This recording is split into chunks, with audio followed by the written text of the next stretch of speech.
Today on Retiring Well with Centennial Wealth Advisory, we are talking about 3 areas in which the financial industry may be taking advantage of people. There's a lot of areas in the financial world where, big companies are essentially not looking out for your best interests. Coming up, we'll explain what 3 areas to watch out for in order to not get taken advantage of. Here's my point. Is that doing the right thing? Is that really in your best interest, all these hidden costs? I don't think so. All this and more on Retiring Well with Centennial Wealth Advisory, starting right now. Retiring Well with Centennial Wealth Advisory, helping you make smart decisions with your money so you can live a better life. Today is the day you can take back control of your money. Retiring Well with Centennial Wealth Advisory, where we believe your best is yet to come. Welcome to Retiring Well. I'm your host, Michael Reese, and this week we are talking about what I would call the lack of integrity in the financial world. There's a lot of areas in the financial world where, big companies are essentially not looking out for your best interests. We're going to talk about those today, things like hidden fees, things like revenue sharing, all that good stuff. But before I jump in, I just want to do what I do every week, which is I want to take a quick moment and share with you why we do this show. You see, I believe your best is yet to come. And here's the problem. All the financial media, it seems like they're talking about growth and accumulation. They're talking about how to get you to the stage where you're financially independent. What they're not talking about is, hey, what do you do once you've made it? Once you've reached a stage of financial independence, how do you protect what you've built? How do you take income? How do you still grow it a little bit? That's where we come in. Our job is to help you make good decisions to support all the activities you want to do in the second half of your life. All right, so this week we want to jump right in. We got a lot to cover. We're starting out talking about a topic it's basically revenue sharing. And one of the things that really drives me crazy about the financial industry is simply this. They're making recommendations to you to have you put your money in places that, quite frankly, better serve their needs than your needs. And as a fiduciary and running a company that's a fiduciary company, that drives me crazy. And a good example of that is right here. It's something called revenue sharing. And I'm sure they'll bring it up on the screen for you, but I have here a revenue sharing agreement from Edward Jones. Now, I'm not picking on Edward Jones here because every big company does this. Ameriprise, Morgan Stanley, Merrill Lynch, UBS. I mean, you name the company, they all do this. And what is this? Well, I want to read this to you, and there's a couple key things that we really want to bring up. Here's what this says, and I use Edward Jones as my example because they're nice enough to use English. They actually come out and they tell you what they're doing. It says as follows. It says, Edward Jones receives payments known as revenue sharing from certain mutual fund companies, 529 plan program managers, and insurance companies who are collectively referred to as their product partners. Virtually all of Edward Jones' business relating to mutual funds outside of their advisory programs, 529 plans, and annuity products involve product partners that pay revenue sharing to Edward Jones. They then go on to say, we want you to understand. Now listen to this. We want you to understand that Edward Jones' receipt of revenue sharing payments creates a potential conflict of interest in the form of additional financial incentive to the firm, its financial advisors, and equity owners in connection with the sale of these products. They go on to tell you that these payments represent 25 to 30% of their total net income. So what is going on here? What are they saying in this disclosure that's right there on their website? What they're telling you is that they're putting you in mutual funds because certain fund families, because those fund families are paying them a kickback essentially, and they're telling you in this disclosure that, hey, heads up, we're putting there not because it's best for you, but because it's best for us. Now I'm going to give you a real world example of what that means to you. Let's imagine you've got your money at Edward Jones. If you come to us and we do an analysis of your portfolio, before we open up your statement, we know that you have, in your statement, you've got American funds somewhere. Now, do you have American funds because American funds are truly the best option for you? Or do you have American funds because later down here on this disclosure, it tells you that American funds paid Edward Jones $55 million last year in these payments. Do you have American funds because it's best for you? Or is it best for, in this case, Edward Jones? Do you deserve that? I mean, is that what you deserve? Is that how you deserve to be treated? See, I don't believe that you deserve that. I believe that your financial advisor should make recommendations to you that are truly in your best interest without revenue sharing. This is a great example of how the financial industry treats you poorly. Now, I don't want you to go anywhere. Coming up, we're going to talk about hidden fees and mutual funds next.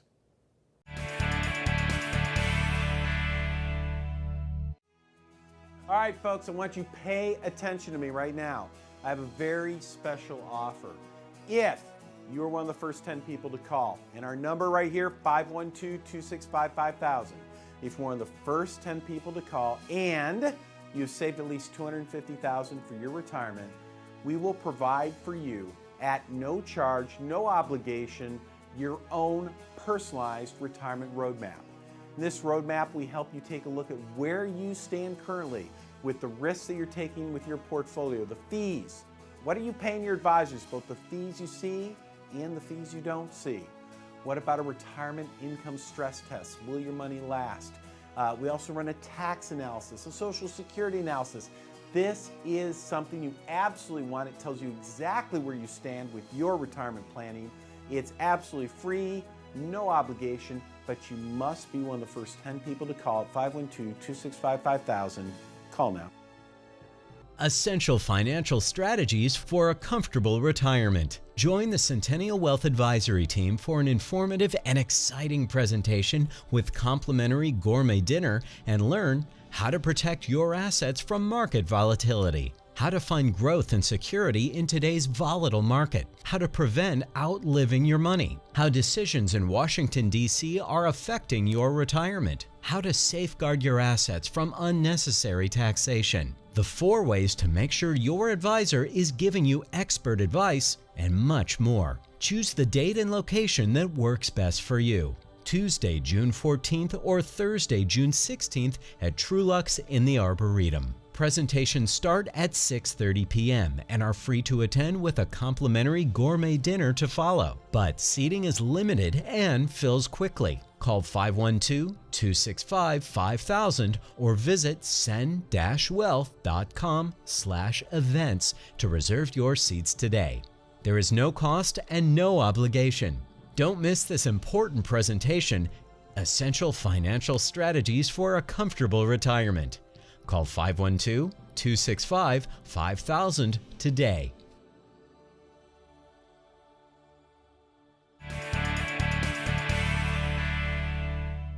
Welcome back. This week we're talking about how the financial industry as a whole is, well, let's be honest, they're not really looking out for you. They're not looking out for your best interests. We got done talking about revenue sharing a couple minutes ago. And every big company does this. Every big company has these revenue sharing agreements. They're putting you in different mutual funds, not because those funds are best for you. They're putting you there because it's best for them. My opinion, that just doesn't cut it, right? That's not doing the right thing for the client, and that's not being a fiduciary. All right, here's the next area I want to talk about. It has to do with mutual funds. So I have this article in my hands. It's right here. It's called The Real Cost of Owning a Mutual Fund. It was published in Forbes magazine back in 2011. Now, at that time, back in 2011, we're talking 5 years ago. 5 years ago now, this has been out there. The Wall Street Journal published an article very similar. Barron's did, Investors Business Daily. They all published this stuff. It's one of those articles that your financial advisor typically doesn't want you to know about. But here's what the research tells us about mutual funds. And as I go over this, you're going to find this is why the top financial advisors have not been using mutual funds for years. It's because of stuff just like this. So it goes in here and it talks about whenever you invest in a mutual fund, if you open up the prospectus, it gives you an expense ratio. An expense ratio. In other words, here's what it costs. This is what you're paying the managers to run the portfolio. And as of this article, the average expense ratio for an actively traded fund in the U.S. was 0.9% per year, according to Morningstar. So the average U.S. stock fund, 0.9%. That was 5 years ago in 2011. Here we are in 2016. It's not much different. But what they then do is they go in and in this article, they talk about a study.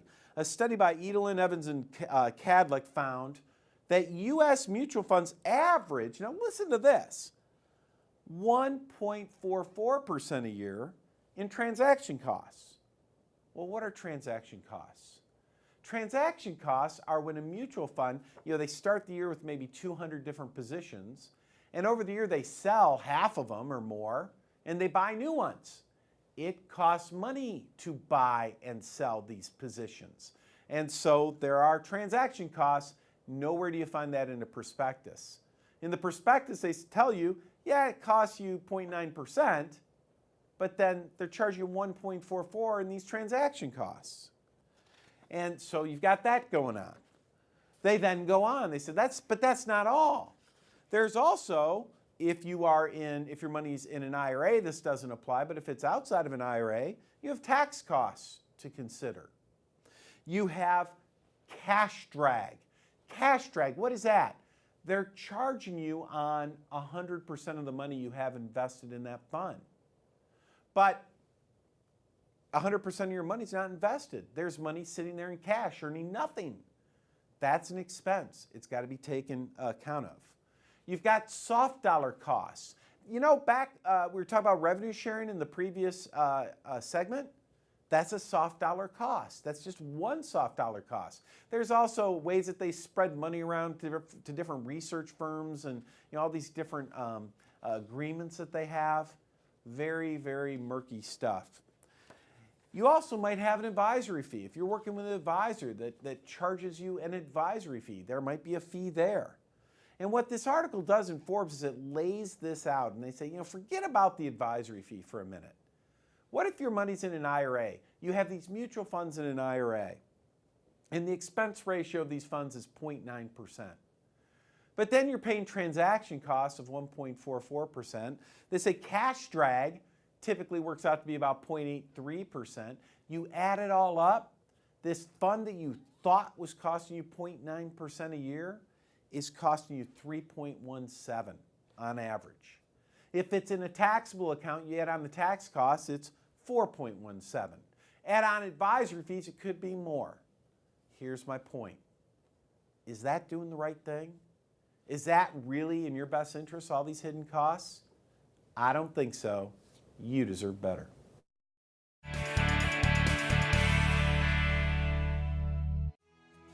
All right, folks, I want you to pay attention to me right now. I have a very special offer. If you're one of the first 10 people to call, and our number right here, 512-265-5000. If you're one of the first 10 people to call and you've saved at least $250,000 for your retirement, we will provide for you at no charge, no obligation, your own personalized retirement roadmap. In this roadmap, we help you take a look at where you stand currently with the risks that you're taking with your portfolio, the fees. What are you paying your advisors, both the fees you see and the fees you don't see? What about a retirement income stress test? Will your money last? We also run a tax analysis, a Social Security analysis. This is something you absolutely want. It tells you exactly where you stand with your retirement planning.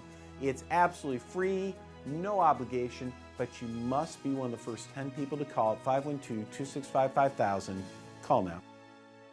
Essential financial strategies for a comfortable retirement. Join the Centennial Wealth Advisory team for an informative and exciting presentation with complimentary gourmet dinner and learn how to protect your assets from market volatility. how to find growth and security in today's volatile market, how to prevent outliving your money, how decisions in Washington, D.C. are affecting your retirement, how to safeguard your assets from unnecessary taxation, the 4 ways to make sure your advisor is giving you expert advice, and much more. Choose the date and location that works best for you. Tuesday, June 14th or Thursday, June 16th at Trulux in the Arboretum. Presentations start at 6:30 p.m. and are free to attend with a complimentary gourmet dinner to follow. But seating is limited and fills quickly. Call 512-265-5000 or visit sen-wealth.com/events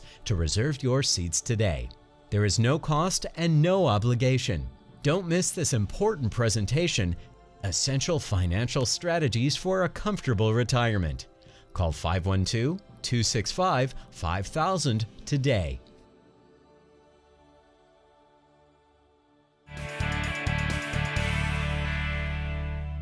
In our last segment, we were looking at the Forbes article talking about mutual funds and the hidden fees that you experience there. We saw an example of a mutual fund, in fact, a very typical example where the average active fund was charging 0.9%. At the end of the day, you're getting hit with 3 or 4% in fees, and that's without an advisory fee.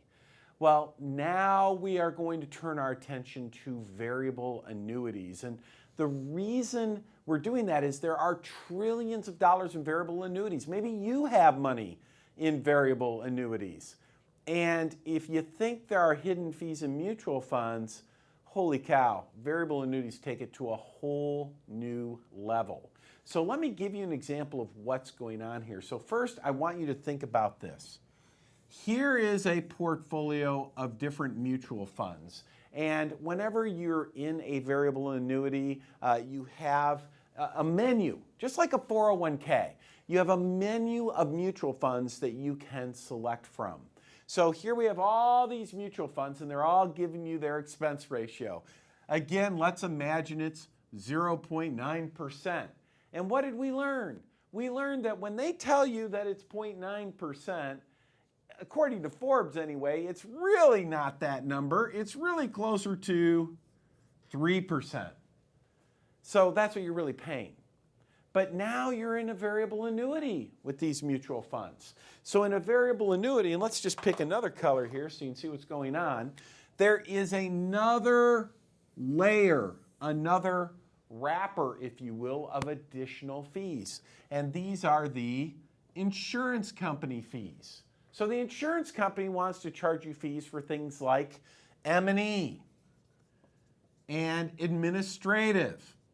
So M&E stands for mortality and expense ratios. It's basically a fee that says, look, if you die, whatever you deposited, we'll at least get that back to your beneficiary. Administrative fee is, well, they got to push paper. And then often there are rider fees. You know, maybe you have a death benefit rider that gives you even more of a death benefit. Maybe you have a living benefit rider that gives you some kind of guaranteed income stream. When you add up all of these fees, very often you're looking at another 2%. So now start doing some math. You've got a couple of a percent right here. You've got 2 or 3% over here.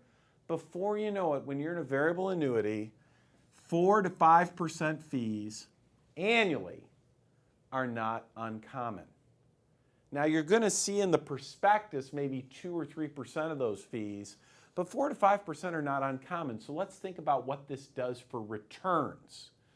Since 2000, from 2000 to 2015, the stock market, so let's do this, the stock market is averaged 5.67% per year. The stock market, 5.67% a year. Forget about bonds. Bonds haven't done that well. We're talking about taking risk with your money, like 5-6%.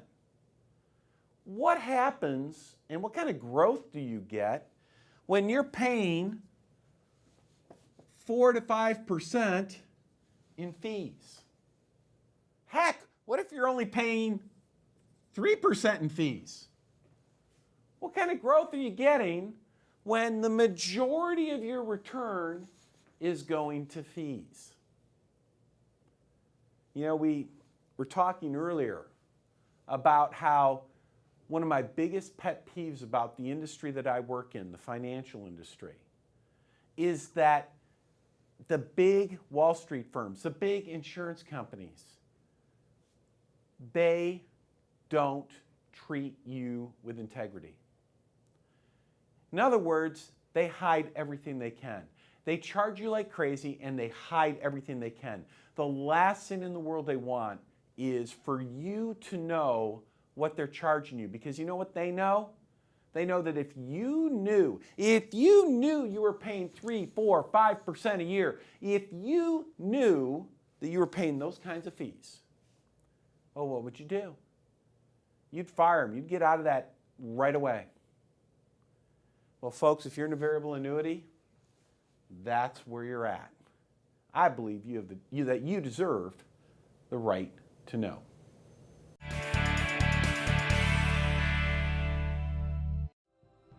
Essential financial strategies for a comfortable retirement. Join the Centennial Wealth Advisory team for an informative and exciting presentation with complimentary gourmet dinner and learn how to protect your assets from market volatility, how to find growth and security in today's volatile market, how to prevent outliving your money, how decisions in Washington, D.C. are affecting your retirement, how to safeguard your assets from unnecessary taxation, the 4 ways to make sure your advisor is giving you expert advice, and much more. Choose the date and location that works best for you. Tuesday, June 14th or Thursday, June 16th at Trulux in the Arboretum. Presentations start at 6:30 p.m. and are free to attend with a complimentary gourmet dinner to follow. But seating is limited and fills quickly. Call 512-265-5000 or visit cen-wealth.com/events to reserve your seats today. There is no cost and no obligation. Don't miss this important presentation, Essential Financial Strategies for a Comfortable Retirement. Call 512-265-5000 today.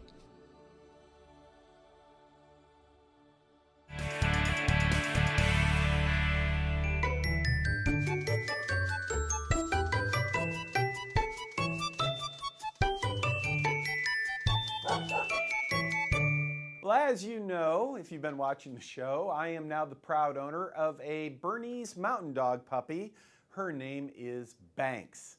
And she's a very smart puppy, so we thought we would go ahead and as we get questions in, we can maybe have Banks help us answer those questions. Thus, we are going to ask Banks. Anyway, before we do, I have this very, very short example of my puppy dog Banks in action. The other day it was raining, and I thought it was fun to share with you what happens when it rains at the Reese household.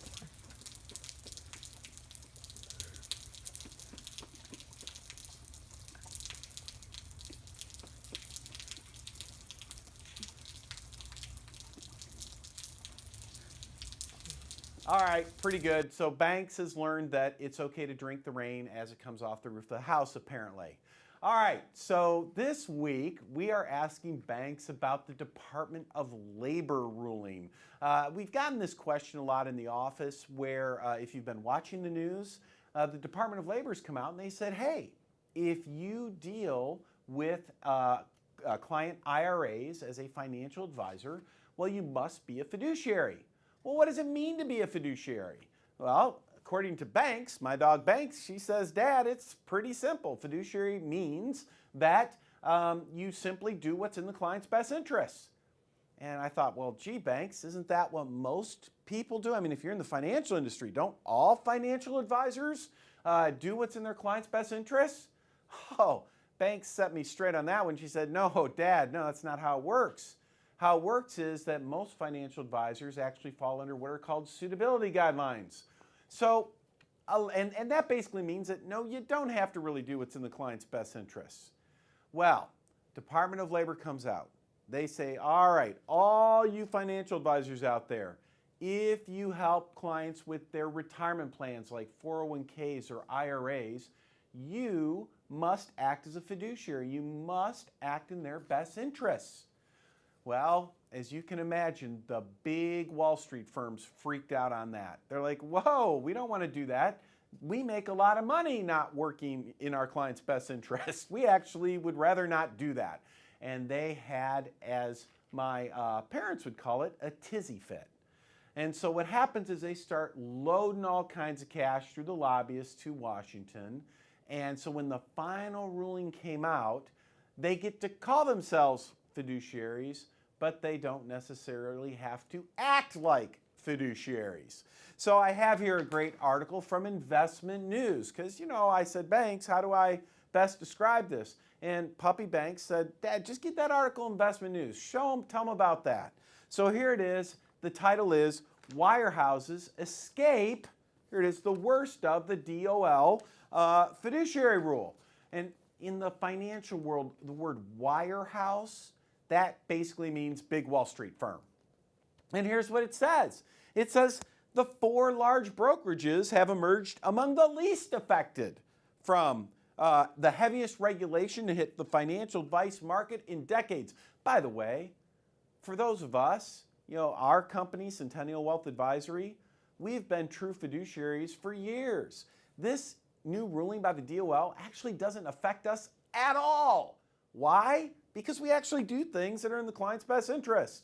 But, the big Wall Street firms don't, so it affects them. But anyway, here's what it says. It says, while many financial advisory firms have hunkered down about this, the big wirehouses are saying, don't worry, the sky is not about to fall. Like Bank of America said that this rule only affects less than 10% of their business. Morgan Stanley says no big deal. Wells Fargo says we've got this handled. Well, why do they have it handled? Because at the end of the day, here's what all their lobbyist money did.